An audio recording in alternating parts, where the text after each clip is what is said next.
الحمد لله الذي أنزل على عبده الكتاب ولم يجعل له عوجا قيما لينذر بأسا شديدا من لدنه ويبشر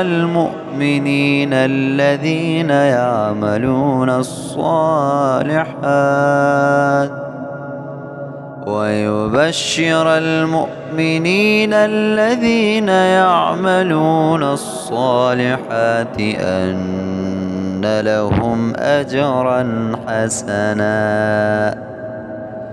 ماكثين فيه أبدا وينذر الذين قالوا اتخذ الله ولدا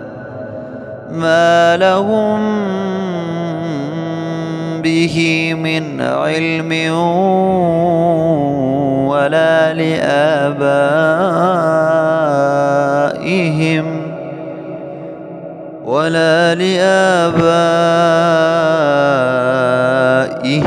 كبرت كلمة تخرج من أفواههم إن يقولون إلا كذبا فلعلك باخع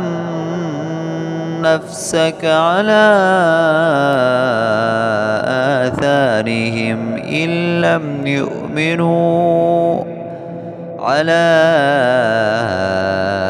آثارهم إن لم يؤمنوا بهذا الحديث أسفا.